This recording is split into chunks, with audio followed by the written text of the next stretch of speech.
L'odeur de la pluie d'automne sur le goudron de notre allée me rappellera toujours ce mardi de novembre, l'instant précis où, en effleurant le col de son manteau, j'ai su avec une certitude glaciale que la femme qui dormait à mes côtés depuis 15 ans appartenait déjà à un autre. Bonjour à toutes et à tous, et bienvenue. Installez-vous confortablement pour ce nouveau récit intime. Avant que nous ne plongions dans les méandres de cette histoire, prenez une seconde pour me dire dans les commentaires depuis quelle ville ou quel pays vous nous écoutez ce soir. La maison était plongée dans un silence lourd, ce genre de silence qui ne repose pas, mais qui pèse sur les épaules comme une chape de plomb. C'était une grande bâtisse de province, avec ses parquets qui craquaient et ses hauts plafonds qui semblaient aspirer la chaleur. Depuis des mois, chaque soir en rentrant du bureau, je retrouvais cette même atmosphère figée. Je me tenais dans le vestibule, mon attaché-caisse à la main, observant la poussière danser dans l'unique rayon de lumière blafarde qui filtrait par la petite lucarne au-dessus de la porte. Je ne bougeais pas.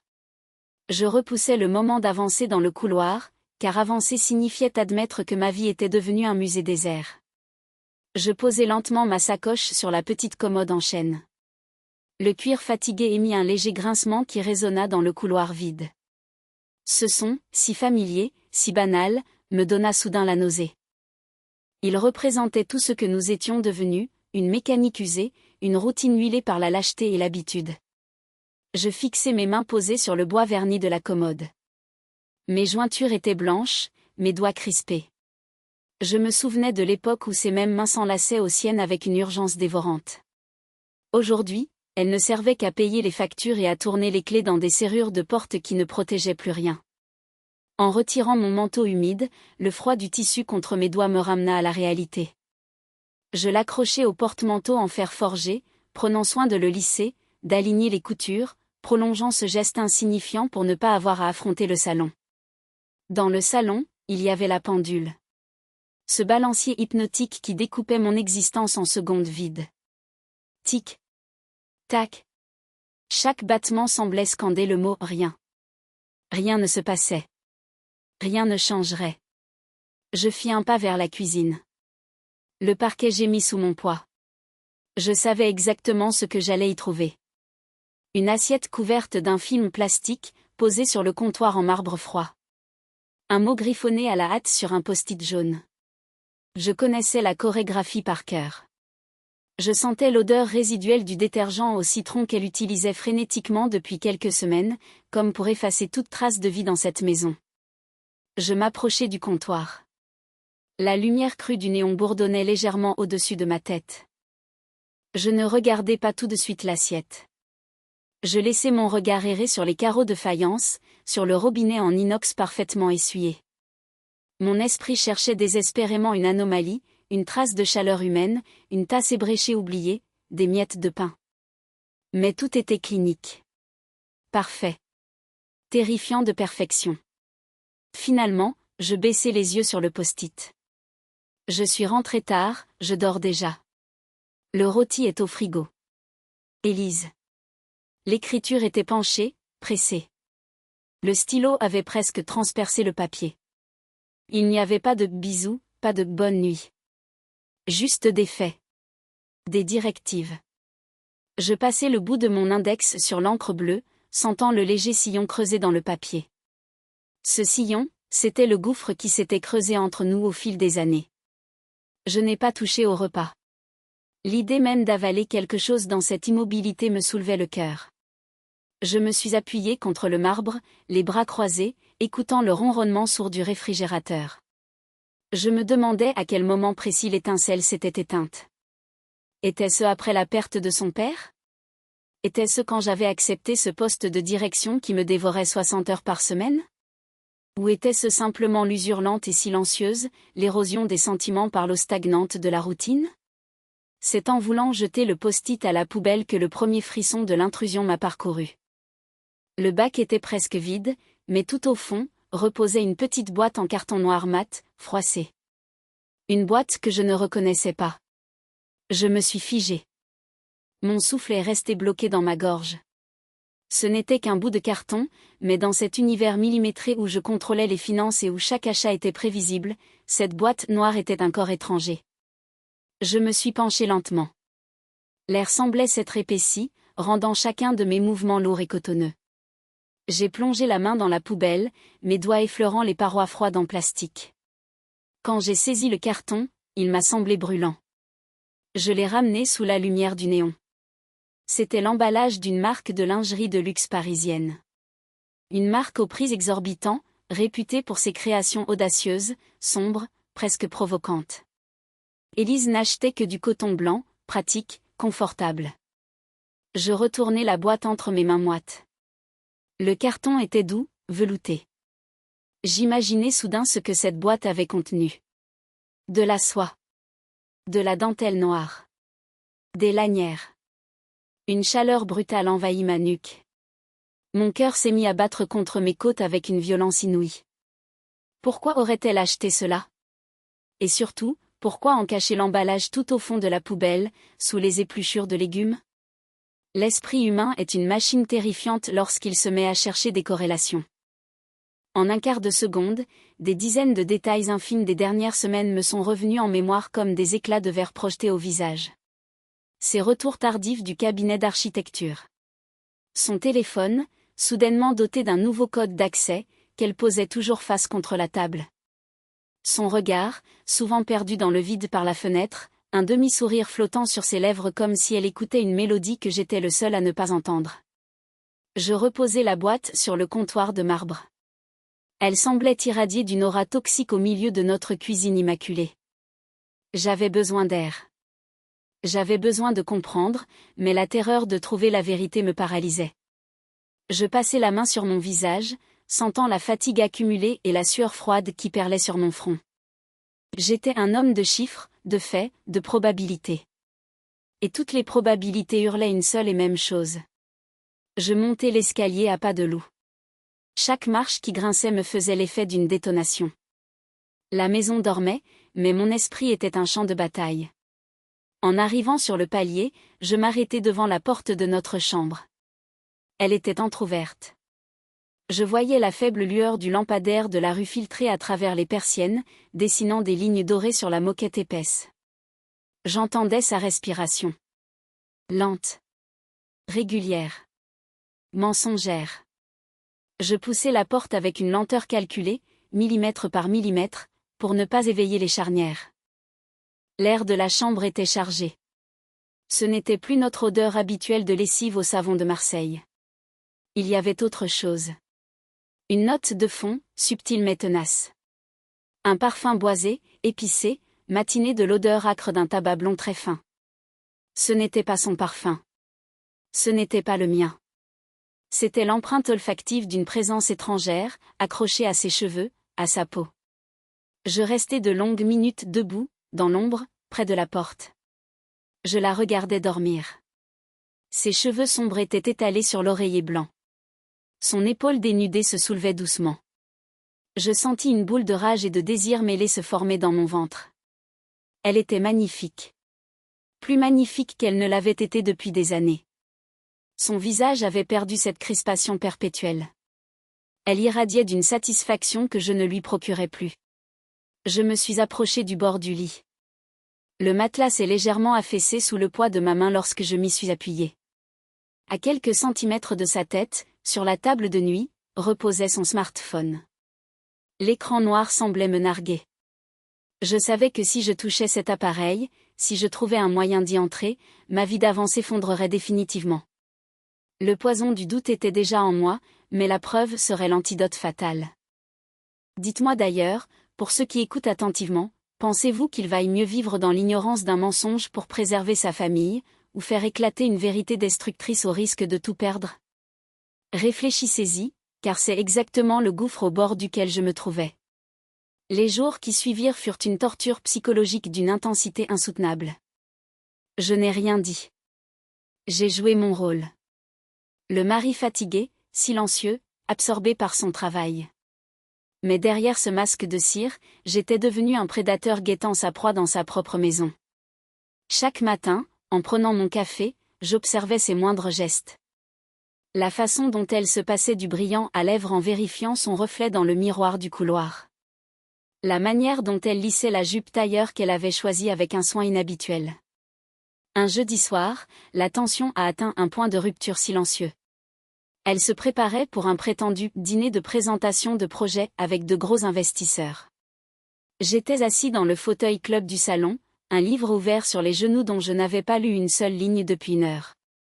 J'écoutais le bruit de ses talons aiguilles résonner sur le parquet de la chambre au-dessus de ma tête. Le son sec, rythmé, provocateur. Elle descendit l'escalier, et le monde s'arrêta. Elle portait une robe d'un bleu nuit profond, fendue sur le côté, épousant des formes que j'avais oublié de regarder. Son décolleté était orné d'un fin collier en or qui attirait la lumière. Mais c'était son regard qui me terrifia le plus. Ses yeux brillaient d'une fièvre, d'une anticipation presque féroce. Elle ne me regardait pas vraiment. Elle regardait à travers moi, vers la porte, vers la rue, vers lui. Je me suis levée lentement. Mon livre a glissé de mes genoux pour s'écraser sourdement sur le tapis. Elle a à peine tressailli. Je me suis approchée d'elle. La proximité de son corps me brûlait. Son parfum habituel avait été remplacé par une fragrance capiteuse, nocturne, presque indécente pour un simple dîner d'affaires. Je voulais la saisir par les épaules. Je voulais enfoncer mes doigts dans sa chair et lui hurler d'avouer. Au lieu de cela, je me suis placée derrière elle, face au grand miroir du vestibule. J'ai pris son lourd manteau de laine noire qui reposait sur la chaise. Mes gestes étaient lents, d'une douceur calculée et glaçante. J'ai levé le manteau et je l'ai laissé glisser sur ses épaules nues. Le frisson qui a parcouru son dos n'était pas dû au froid. C'était la culpabilité. Elle a croisé mon regard dans le miroir. Pendant une fraction de seconde, le masque de la femme d'affaires pressée a vacillé. Elle a vu l'abîme dans mes yeux. Je me suis penchée, approchant mes lèvres de son oreille. J'ai senti la chaleur de son cou, le battement frénétique de sa carotide. Je pouvais presque goûter sa peur. « Amuse-toi bien, Élise » ai-je murmuré, d'une voix si basse, si dépourvue d'émotion, qu'elle a semblé fendre l'air comme une lame de rasoir. Je n'ai pas reculé tout de suite. J'ai maintenu cette proximité oppressante, sentant son souffle se bloquer. Puis, je l'ai lâchée, reculant d'un pas sec. Elle a balbutié un merci imperceptible, a saisi son sac à main avec des gestes saccadés et a franchi la porte d'entrée presque en courant. Le claquement lourd de la porte en chêne massif a résonné dans la maison vide. Je suis restée plantée devant le miroir, fixant mon propre reflet. Un homme en chemise froissée, les traits tirés, le regard noir. J'avais perdu cette manche, mais la guerre froide venait tout juste de commencer. La confirmation finale, le point de non-retour, n'est pas venue par un message anonyme ou une rumeur de quartier. Elle est venue de sa propre négligence, de cette arrogance inhérente à ceux qui se croient intouchables. C'était un dimanche après-midi. La pluie battait violemment contre les vitres du salon, noyant le jardin sous des torrents d'eau boueuse. Élise était sous la douche. J'entendais le bruit continu de l'eau s'écrasant sur la faïence à l'étage. Son sac à main était posé sur le canapé, entrouvert. Mon regard s'est fixé sur la fermeture éclair dorée qui laissait entrevoir le chaos intérieur du sac. Je n'avais jamais fouillé dans ses affaires. C'était une ligne rouge morale que je m'étais toujours juré de ne pas franchir. Mais la morale n'avait plus cours dans notre maison. La morale s'était noyée dans ce parfum boisé et cette lingerie noire. Je me suis approchée du canapé. Le bruit de la pluie couvrait le son de mes propres pas. J'ai tendu la main. Mes doigts tremblaient légèrement. L'adrénaline inondait mes veines, rendant ma vision étrangement nette, hyper focalisée.